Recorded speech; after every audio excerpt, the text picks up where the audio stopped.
Righty-ho, so we're here today to talk about Thatcher by Seamus Heaney. And remember, when we're reviewing this poem, in our exam we have to cover 4 AOs, 4 assessment objectives. The first one is that we must adhere to the question, the key terms of the question. So whatever that key word is, we have to make Thatcher link to it. We have to have an argument that shows that this poem links specifically to those key terms. Then the second one, AO2, that's all about our understanding of language and how language has been used to have a particular effect, a particular influence or a particular impact upon you, and how that influence relates back to the key terms of the question.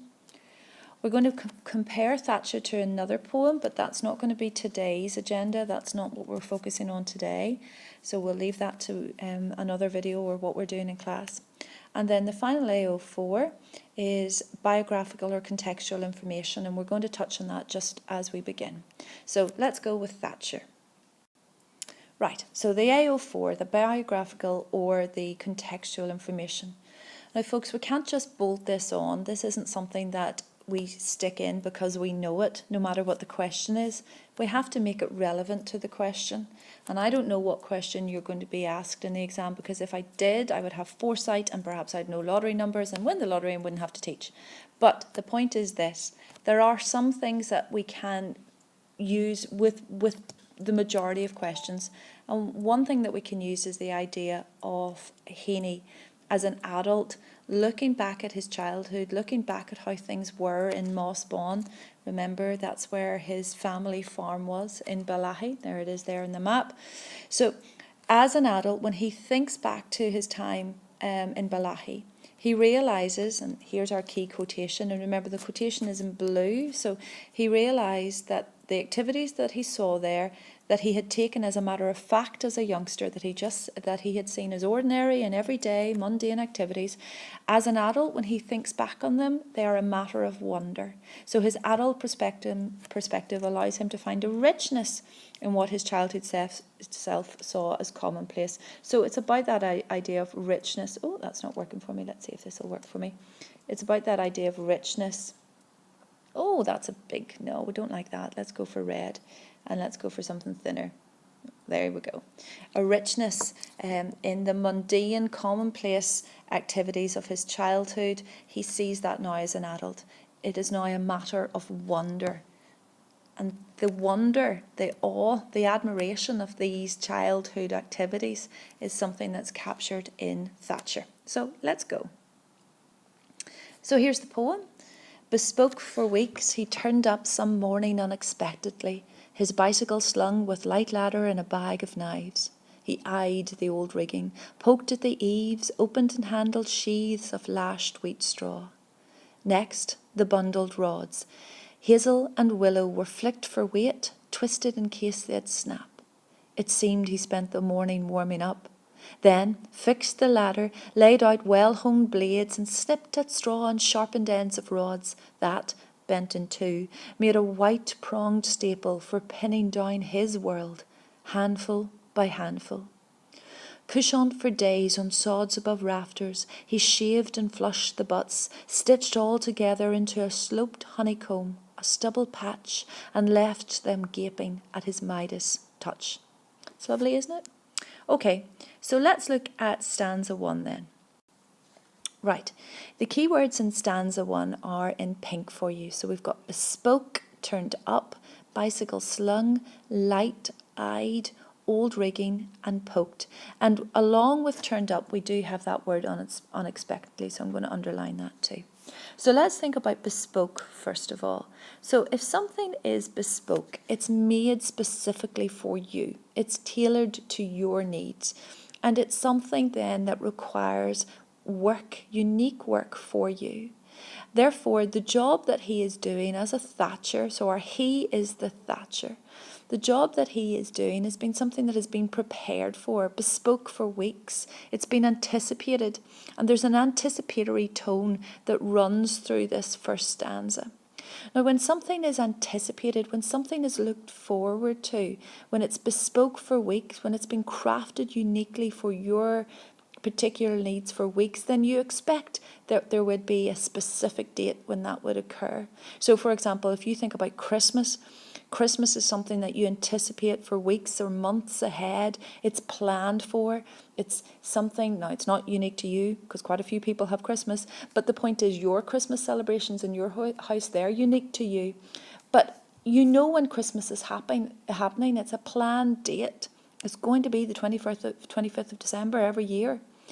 But what we have here, despite the fact that we've got this anticipatory tone with bespoke for weeks, and remember, bespoke is at the start of the sentence. Look at the syntax there. You know, the anticipation, the bespoke, the unique quality of this, that is the most important thing. It's there at the start of the sentence. It's the first word in the first stanza. So we have this anticipation that he is going to arrive, and yet when we look, we've got this colloquial term, turned up.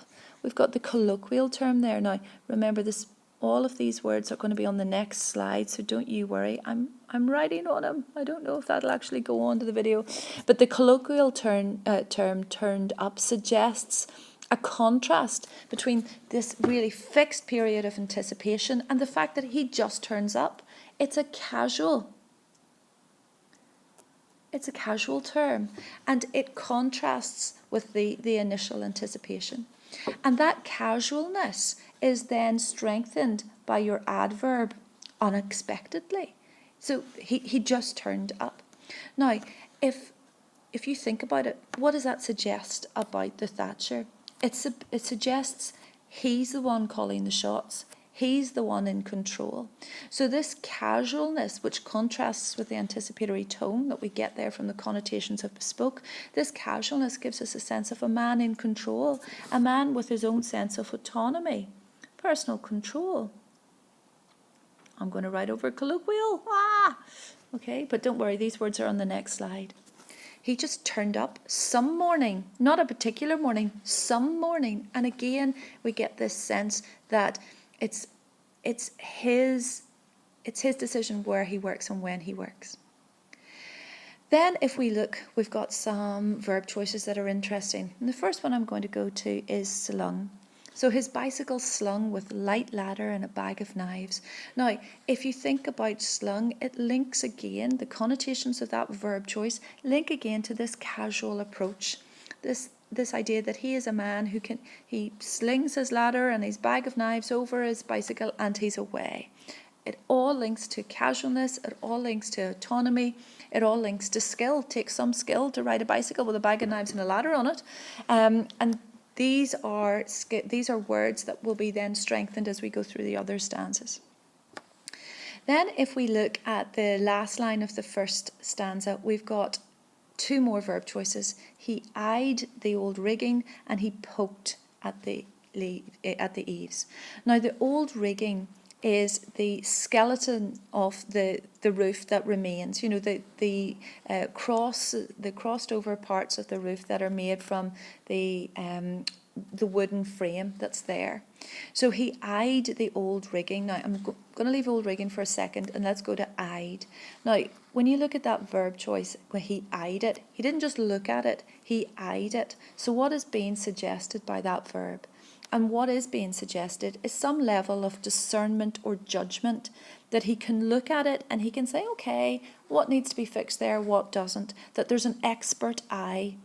So what we have here is another sense of his skill, his expertise. And he poked at the eaves. Poked is another casual verb, but there's a purpose behind it. He knows what he's doing. There's a judgment to be made there. Now the old rigging is important. It's describing the roof, but that idea of old rigging also links to maritime imagery, which you can get in the next stanza as well. The idea of a ship, and we're going to explore that a little bit further. Now, before we move on to the second stanza, I want you to look at the end here. So we've got eaves and we don't have punctuation. And eaves will be important because we're going to hear that sound. We're going to hear that long vowel sound, eaves, in the next line that we come across. And we'll talk about that when we get there. But first, let's go over the importance of these pink words. So bespoke, it's uniquely created for the customer's specifications. gives this idea that it's been requested in advance and it's been worked on in advance, that there's a sense of anticipation. So the tone there, folks, if we think about our flirt, the tone that's suggested in that initial stanza is the anticipation that this is an event that has been requested in advance and that people are looking forward to. But then that anticipatory tone is challenged by the use of the colloquial phrase turned up and the adverb unexpectedly. Now, think about how I'm saying this. So I'm framing these words against their techniques. Colloquial term, adverb.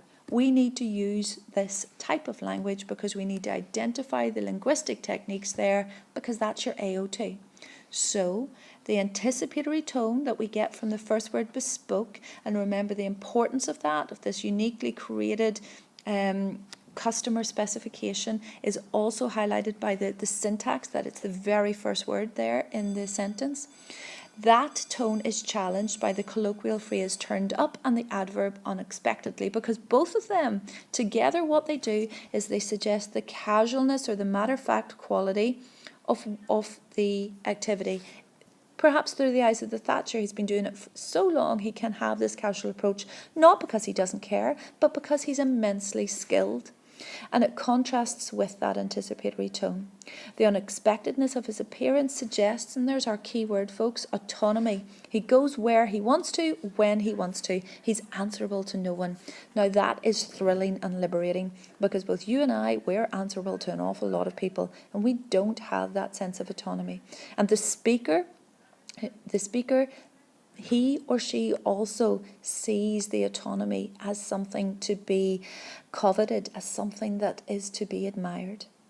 Okay, so our verb choices. Now, when we think about the Thatcher, verbs are so important. So our verb choices here, slung and light, these verb choices work together again to suggest this casualness and this confidence in his own ability. He's a man who's well practiced in his trade. He knows exactly what he is doing.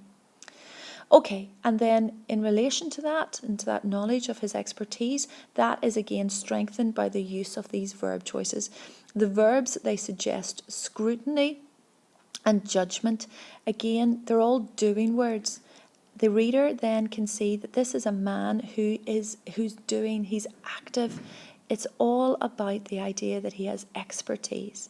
So if you just look there, it says again, the doing words tell the reader much more than events, but also imply the nature of the man himself, that he is a doer, that he's autonomous, he's independent, he's skillful, he's confident. And we get all of that then through that first stanza. Okay, so the second stanza is important. Let's go there.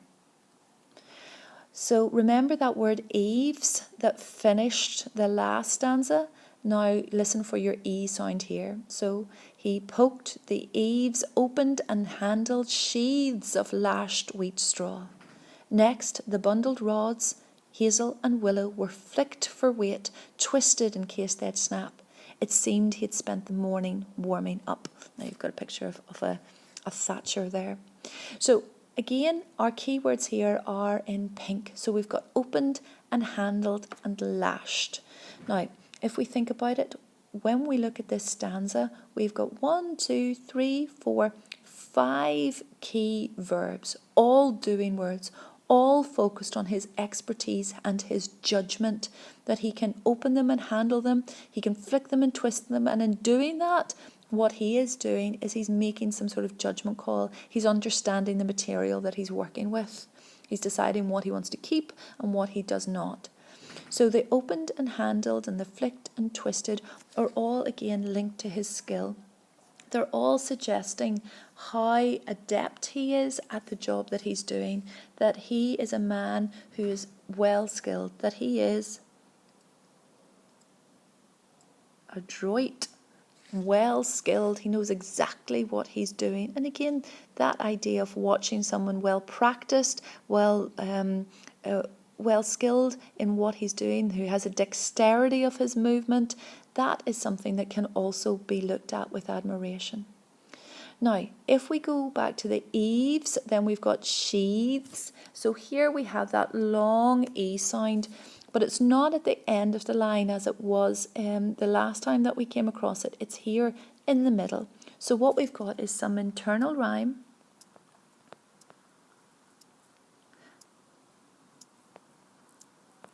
And that internal rhyme, along with the enjambment, the fact that the line runs in to the next stanza, so there's no final punctuation cutting the stanza 1 away from stanza 2, but the line runs into stanza 2. What that does is it creates this idea of movement, of fluid movement. Now, fluid movement suggests this idea of skill, that this is something that he can do in a very dexterous way, that there isn't anything hampering him, that he is a man who's in control of his job, and he knows how to do it, and he knows how to do it properly. So what it does, it suggests the skillful progression of the Thatcher's craft between the first stanza and the second stanza. There's nothing to impede him there.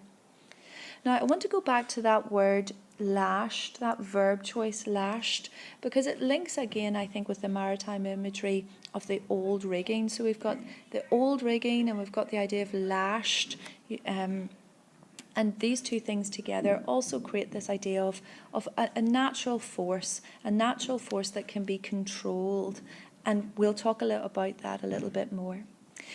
In terms of the progression of his craft, you've got your diction choice there next. So he's doing things in stages. He knows exactly what he's doing. And then if we think about the word slung that we had in stanza 1, it suggested this casual, confident approach. And here you've got another verb choice, flicked. And again, something that's flicked, casual, confidence. He knows exactly what he's doing. Flicked and twisted in case they'd snap. So again, this idea that everything is about his discernment and his judgment. Now this line here that finishes stanza 2 is important. He seemed he spent the morning warming up. Because what it does, it suggests the difference between the viewer's perception of what he's doing and perhaps the speaker and the Thatcher's perception of what he's doing. Whenever we have to spend a long time warming up to something, it suggests that what happens next is something that's going to be complex, something that's difficult, something that requires a lot of preparation. And therefore, for the viewers, for those people who are watching him at work, they see all of this preparation as warming up, i.e. not the important spectacle, just the prep that has to be done. So the value that they place on his opening and handling, his twisting, his flicking, the value that they place upon that isn't as important as the value they'll place upon the final product, which is the thatching of the roof or the thatched roof itself. However, what the Thatcher realises and what the speaker realises is that this isn't the warm-up. This is as important. All of this precise preparation is as important as the actual completed job itself. That there is a wonder and an awe in the hard work and the prep that goes into it, rather than just in the finished spectacle.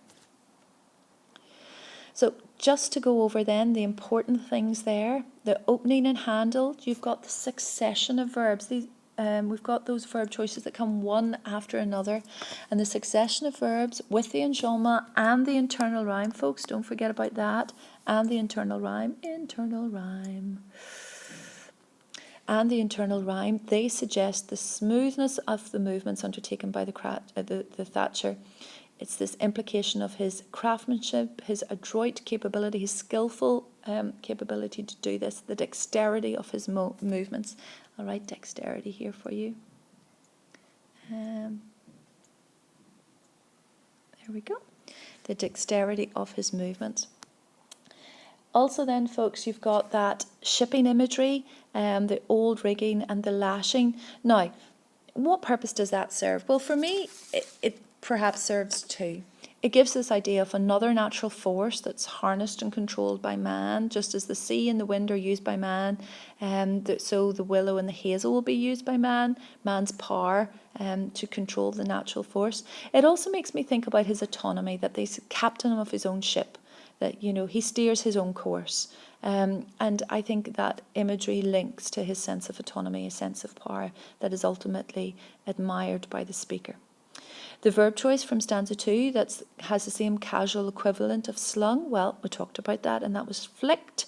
And then this important thing about warming up, The audience assemble to see the thatching. They see it as the main spectacle, but the speaker sees the totality of events. And I think that's important, the totality of events. Oh, that's a big blodge, isn't it? He's in awe at the precision of the Thatcher's work, his understanding and appreciation of the skill in the craft, and not just what it produces. And why would a poet be expected to have this point of view? Well, if you think about it, the same discernment, the same precision, the same groundwork has to be put into each and every poem that the poet writes. The skill of the poet is paralleled with the skill of the Thatcher. Now, it's an unspoken parallel, it's never made explicit. But that same dexterity, that same precision, that same judgment and discernment, just as the Thatcher has to look at the willow and think, is that the right piece, or will it cause everything to crumble? So too the poet who has to think, is that the right word, is that the right structure? Because if it isn't, then the poem isn't complete. So there is that unspoken parallel there. Now that's quite a complex idea, but it's an idea worth thinking about. And whether it can actually relate to your key term or not, well, that's a judgment call for you. Okay, stanza 3. Then fixed the latter, laid out well-honed blades, and snipped at straw and sharpened ends of rods, that, bent in two, made a white-pronged staple for pinning down his world, handful by handful. Now, one point that I want to make here is that as yet, he has not started the thatching. It's all preparation. And we talked about there at the end of stanza 2 that the audience perhaps see this as the warm-up. The fact that 2.5, if not 3 stanzas of this 4-stanza poem are spent on the preparation, that will let you know that the speaker values the totality of the event. It is not the speaker's desire to just see the product and find that admirable. He sees everything that goes into that final product as worthy of awe and admiration. And the fact that 3 out of the 4 stanzas reflect the preparation also then links to the idea that the speaker values the totality of the event. Now, you'll not be surprised to see that we've got a really verb-heavy stanza as well. Fixed the ladder, laid out. So this idea of taking control of the situation before he begins the actual act of thatching. Now, I want to look at the verb choices of snipped and sharpened. So we've got snipped at straw and sharpened ends of rods. Now here we've got lots of S sounds. So we've got sibilants. Oh gosh, heavens to Betsy, let's get rid of that. Okay, and go here. Okay, so you've got your sibilants there. Snipped at straw and sharpened ends of rods. Now what's the purpose of that? Snipped at straw and sharpened ends of rods. Those short S sounds, they're almost onomatopoeic. It's almost as if we can hear what he's doing. We can hear the snipping of the straw and the sharpened the ends of rods. So the sibilance there is giving you another level of imagery, something there linked to oral imagery, because it's almost onomatopoeic that we can hear how quickly and how deftly he works. So onomatopoeic, on, o, mat, o, Peter owns everything in Canada. Okay, so it's all about these sharp, swift, dexterous movements that he can do without even thinking. So well practiced is he. So the onomatopoeia there creates this idea of swift, dexterous movements because he is clear and confident in what he's doing. Now we're going to move away from the act of viewing what the Thatcher is doing and try to find then the metaphorical meaning behind it. So for the speaker then we move from the idea of viewing what he's doing to imagining what is the deeper significance behind it. So, and snipped at straw and bent the ends of rods and sharpened the ends of rods that bent in two made a white pronged staple for pinning down his world handful by handful. So he takes the rods and he bends them into that sort of shape. They make a white pronged staple. So this is the staple, this is the rod bent, white pronged, because the inside then of the willow or the hazel is white. And this staple is what he uses, this wooden staple is what he uses for pinning down the straw that goes into the thatching of the roof.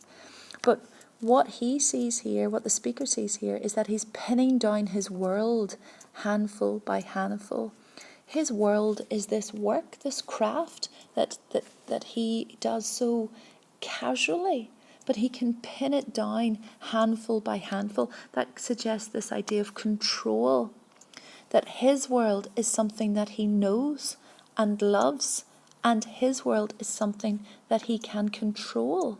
Now, how many of us can say that? Very, very few. So it gives us again, it reinforces this idea, the metaphor of the thatching of the roof in relation to his world. It gives us this idea that he is an autonomous individual who can control his world handful by handful, a steady grip on his world. Gosh, that would be a lovely thing to have. So let's go over those things, okay? We talked about the onomatopoeic. What is onomatopoeic in the third stanza? And we've got that with snipped and sharpened. These are purposeful and dexterous movements. It's there reflected in the precision of the language. And do you remember we talked in stanza 2 about how he opened the straw and willow, how he was judging it. So just the same way the poet judges the word choices here and has gone for these two verbs, snipped and sharpened. There's a parallel, again unspoken, between the assiduous efforts, those really focused, well-worked efforts of both the Thatcher and the poet. And well-honed, you've got there that compound adjective. Well-honed is a compound adjective. Compound adjective. And that well-honed again, everything reinforces the skill of this man. Okay, so then we've got that metaphor, the metaphor of control and ownership. There's a sense of envy apparent in this contentment and the autonomy of a man who can have a secure grip on life. Do you remember the imagery of the ship? He's captain of his own ship. You know, he steers his own course. He knows where he's going and he can control that movement. His power develops incrementally. Now, incrementally means in little steps. So handful by handful, he builds his own world, just like word by word, a poet does the same. All of which suggests a level of control, a level of autonomy that is something to be admired. Okay, last stanza. Right, now imagery then becomes something that is more apparent in the last stanza, and you've got these images here. So ultimately the last stanza is about the final spectacle, the roof as completed, as it is completed. Now remember, for the audience watching, they think that is the final spectacle, but for the speaker and for the Thatcher, they both realise that all aspects that bespoke for weeks, that all of the work that has gone on to the thatching of the roof is important.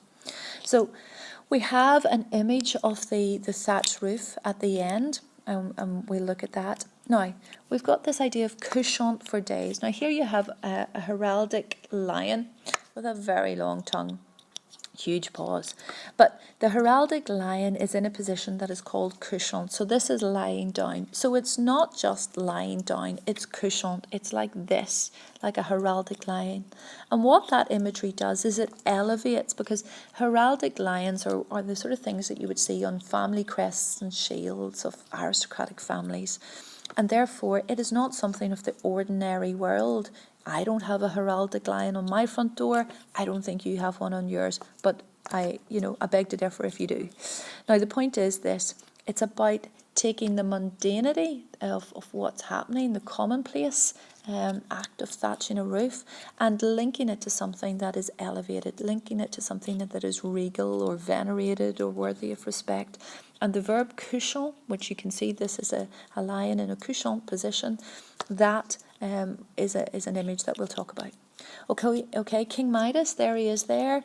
He wanted to have a power that was equivalent to that of the gods. He wanted to be so rich, and he was given it. He was given that power that everything that he touched would turn to gold.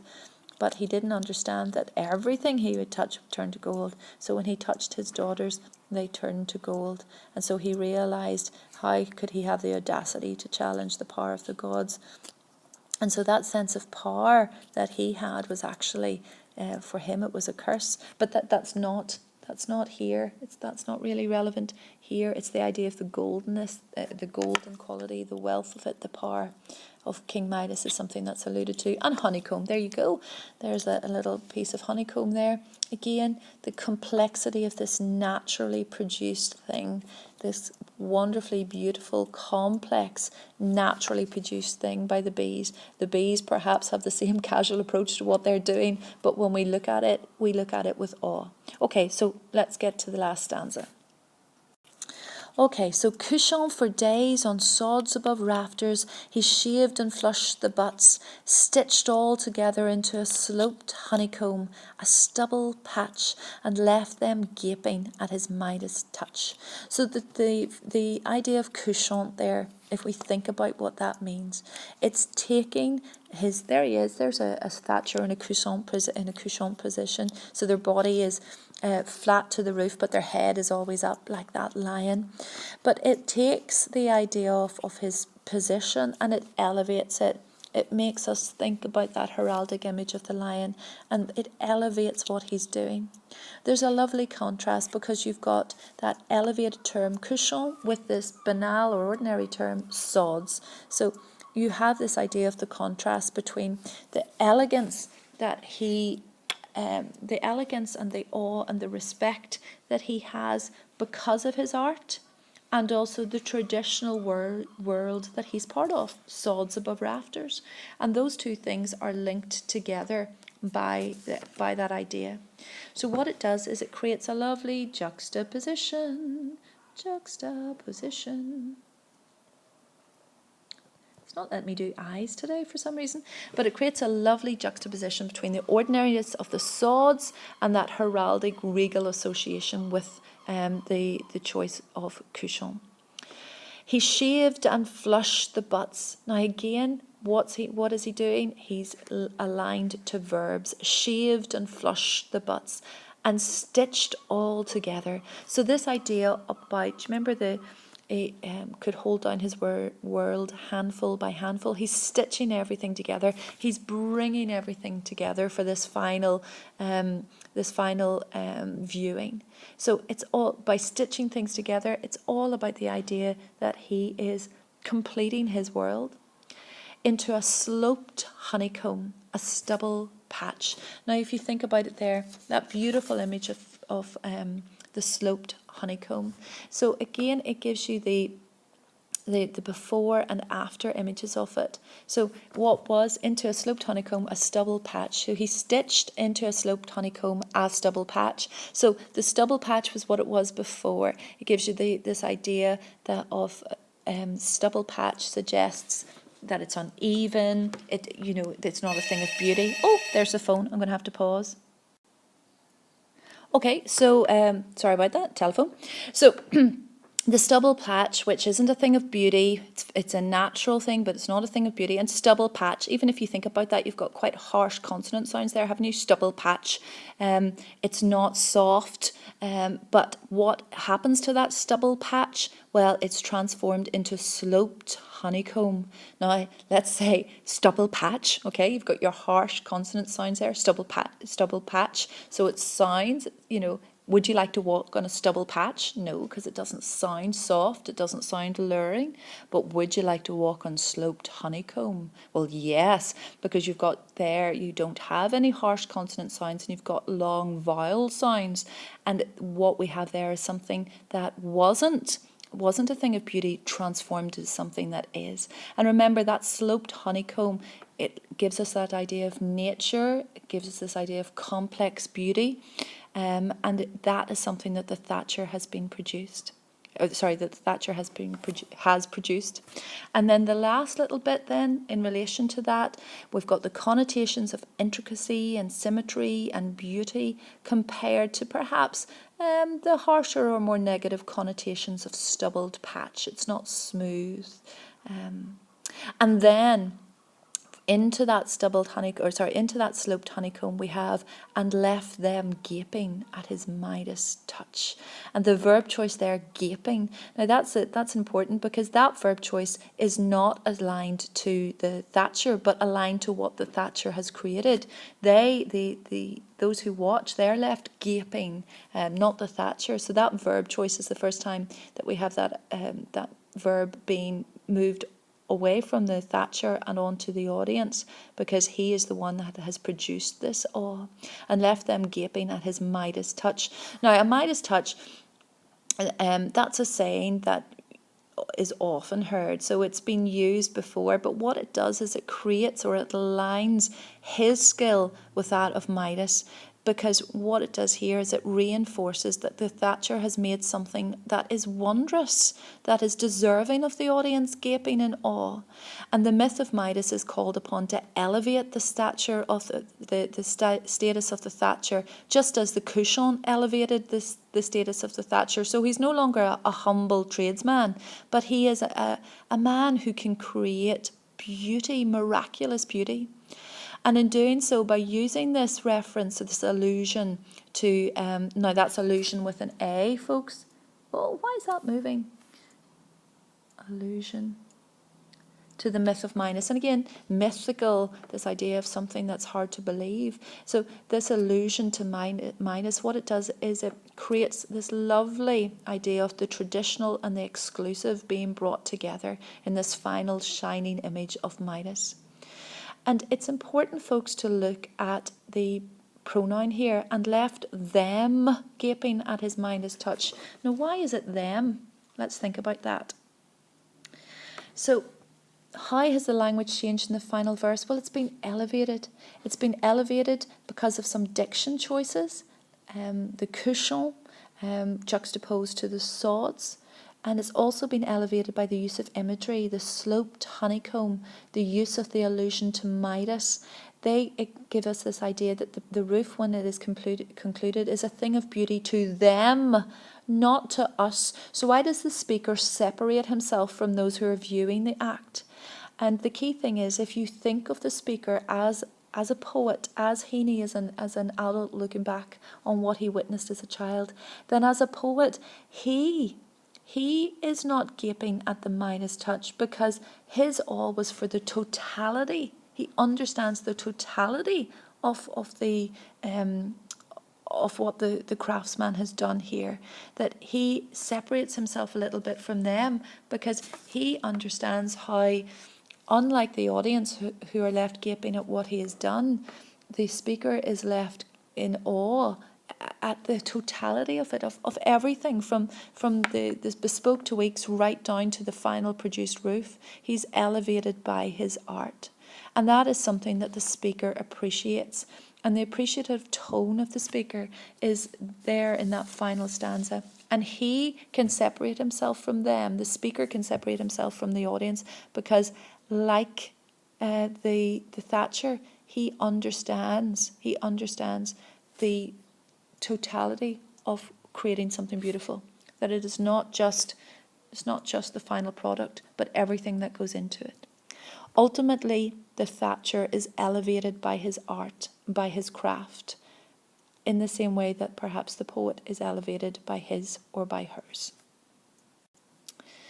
So finally then, heraldic imagery juxtaposed with the commonplace, just as what the Thatcher does is it's a craft, but it becomes an art when we think about everything that goes into it. What's the connection to the earlier biographical information? Well, it's that idea that this was seen as commonplace. People with thatch roofs all the time. But looking back on it now, when Heaney is watching a world that's perhaps closing the chapter on rural crafts, he can see it as the art that it is. And the traditional and exclusive are brought together here. The traditional world is the world that the Thatcher inhabits, but there's an exclusivity because of the beauty of his art. Are they in conflict here? That's up to you to think about it. Or is there this synergy, this harmony that the Thatcher has? I don't see the Thatcher as a man in conflict. I see the Thatcher as a man who can straddle both worlds and who can pin them down handful by handful. He's a man in control, and I'd quite like to be a Thatcher. Not to do the work, but just to feel that level of control. Okay?